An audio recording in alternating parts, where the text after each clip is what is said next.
welcome. It's me, Persita, and this is Persita's Paradox. So as a fitness professional, I get asked a lot, what exactly do I believe is the number one deterrent for people not reaching their fitness goals? And I simply say, sleep. Sleep. Most do not sleep, nor do most understand that there's a recovery that you have to initiate within your regiment of workout that allows you to actually lose the weight and recover from your exertion or your resistance. So a lot of people say, oh, Proceed, I sleep. I mean, I definitely sleep. I get 4 or 5 hours out of the day, no big deal. Truthfully, most overtrain. The average American right now is in the gym 5 to 6 times a week. Most females are taking cardiovascular classes, and they assume that if they're sweating and they're exerting 45 minutes a day, that they are allocating for all the food that they want to have, and they are gym rats. Those are actually not true facts. The truth of the matter is that most need to not work out cardiovascular 4 to 5 times out of the week. You need resistance.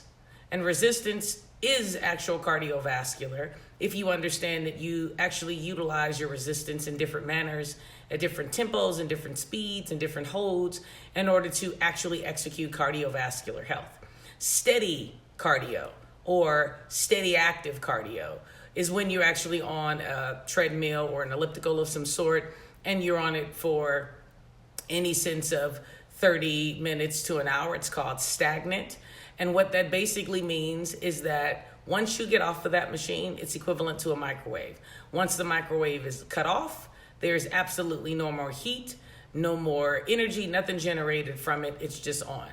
Resistance or weight training or high intensity training, HIIT is what the acronym is more of what we would call sustainable cardio, meaning you actually burn for a complete 48 hours. The truth is that the average person believes that they need to actually divide their body up into body parts. Now, I get this a lot with men. One day is chest day and, the other day is leg day. And truthfully, if you understood what that actually meant, not only would you not have 20 different moves, you would basically have somewhere between 4 to 5. You would actually understand the activation of the muscle is what's important. So it's not a matter of what body part you're working. It's, are you activating the body part that you're working when you're working it? Do you execute active warm-ups? Men, when you're working out, are you working out in a manner that you understand that you must warm the muscle up? And warming the muscle up is basically activating the muscle. And those are what we call working sets. Are you actually doing that? Or are you just simply grabbing weight and thinking 4 sets of 20 is going to get you there? All of those things play a role, absolutely. But the biggest key to all of this between men and women is rest in between. If you're only getting 4 hours of sleep a day and you understand that you're still jumping up to go to the gym 4 or 5 o'clock in the morning because you have to check in on Facebook and let everyone know that you're there, but you're still not working effectively, you're still working against yourself. And you might mean, well, how do you know I'm not working effectively? Because if you're not sleeping, there's no way for your body to recover, and there's no way for you to have any gains. So understand that sleeping at least 6.5 hours a day for the average person is key. Now, I love this because everyone goes, well, Proceed, I'm not average. I can move and function on 4 to 5 hours. You absolutely can. This is not talking about functionality. What we are talking about is fitness and health and actually seeing the results of what you're trying to accomplish. So women have a thing where they don't want a lot of muscle, and that's fine. And I always tell them there's absolutely nothing wrong with wanting to keep your feminine shape. But do understand, females, that working out with resistance 2 to 3 times out of the week is not going to give you bulky muscles. Even if you take a cardiovascular class that encompasses weightlifting, if the instructor is not moving you in a manner to do anything more than to make sure that you're sweating, giving you very fast superset type moves, and you're still not breathing, and you don't understand what I just said when I say you're not breathing, you're actually working against yourself. So what I propose is that we understand that, one, we have to not overtrain. That is the key. We have to sleep, rest, 6.5 hours a day. If that means that you need to take a nap, take a nap.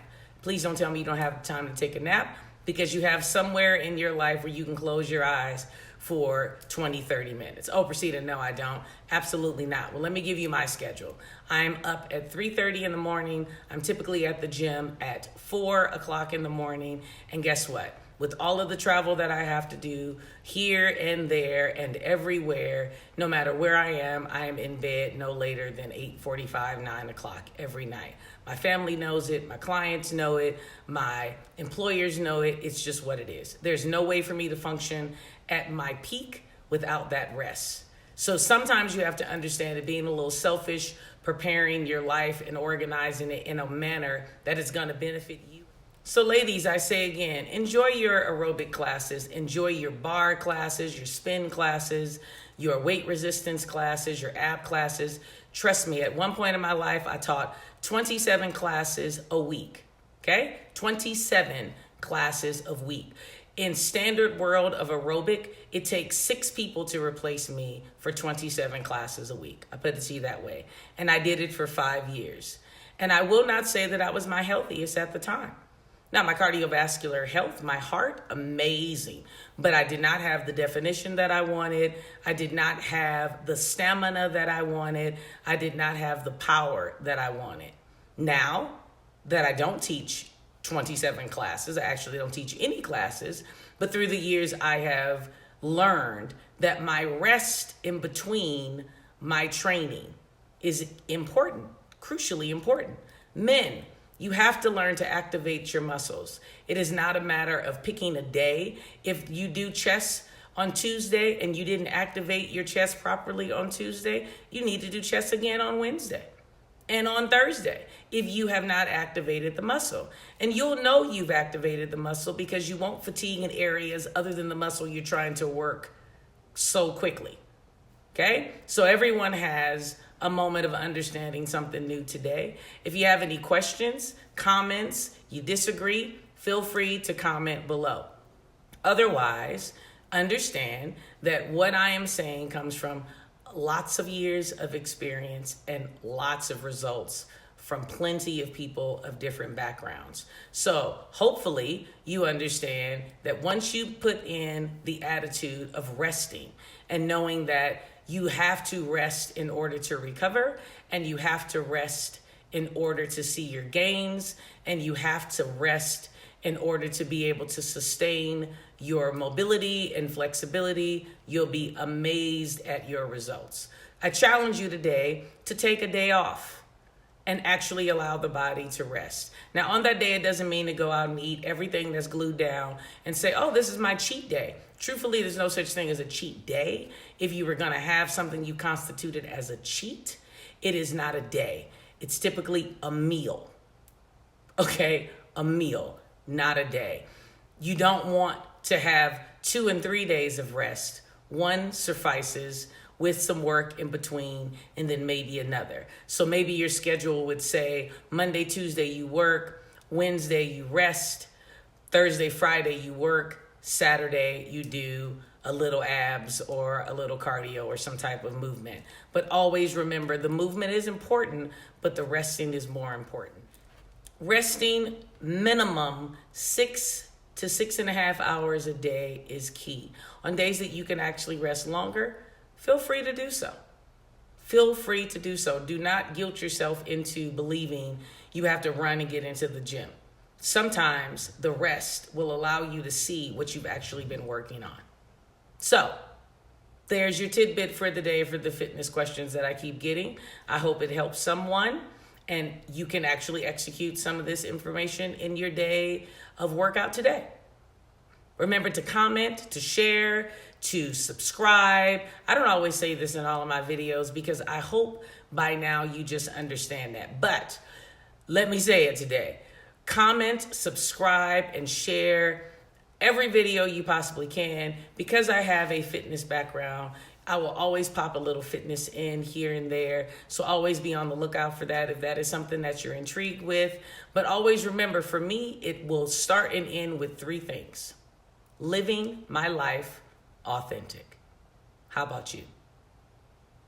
Great. I know you will. Have a blessed day.